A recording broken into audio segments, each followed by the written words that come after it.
তোমাদের ছোট লোকের মতো আমি পার্টিতে বসে খাবার খাবো? সুমনা, মেয়ে কি বললা? কেন কানে যায় নাই? যা শুনছো সেটাই বলছি। ও মা, তুমি যদি ওই পাটিতে বইয়া না খাইতে পারো, আমার ঘরে একটা চেয়ার আছে, অবশ্য পাওটা একটু ভাঙ্গা, তবে তুমি বইসা খাইতে পারবা, অসুবিধা হইব না। স্যার ডাইনা দেই। ভাঙা চেয়ারে বসে সুমনা খাবার খাবে? অসম্ভব। ছি ছি, এসব কি রান্না করছে?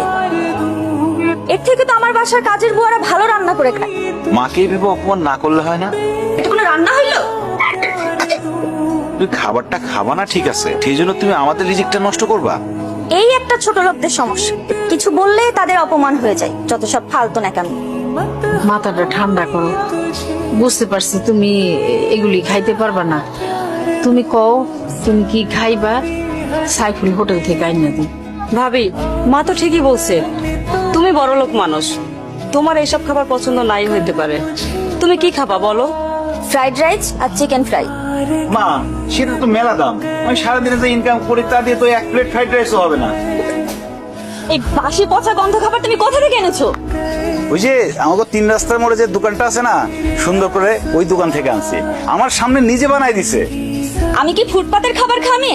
তোর কাছে বড় কোনো চাইনিজ রেস্টুরেন্ট চোখে পড়ে নাই? মানে তোকে বিয়ে করছি বলে কি তুই আমার লেভেলটা ফুটপাতে নামে আনছোস? বউ, তুমি তো জানো আমি একজন গরিব সবজির দোকানদার। সবজি বিক্রি করে যা ইনকাম করি তা তো বড় রেস্টুরেন্ট থেকে খাবার কেনার মতো সামর্থ্য আমার নাই। হারামজাদা, তাই বলে কি তুই আমাকে ফুটপাত থেকে খাবার এনে খাওয়াবি? ধর, তোর খাবার তুই খা। তুই এরকম কষ্ট করে আর কতদিন পার করবি? তোরে তো বউ সম্মানও দেন, আর যা মনে হইতেছে বউরে দেখে মনে হয় না বউ সংসার করবে। কি মনে হয় তোর তালা কিনে নিতে চাই। এখানে বালিশের পরিবর্তে ইটকে আমি রাখছি যাতে তোমার মাথা ফেটে রক্ত বের হয়।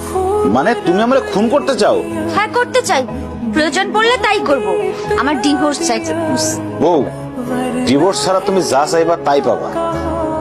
প্রয়োজনে আমি প্রতিদিন অনেক বেশি পরিশ্রম করে তোমার জন্য চাইনিজ থেকে খাবার নিয়ে আসবো, ভালো ভালো খাবার নিয়ে আসবো। আমার না কোনো খাবার চাই না, আমার না তোমার থেকে ডিভোর্স চাই।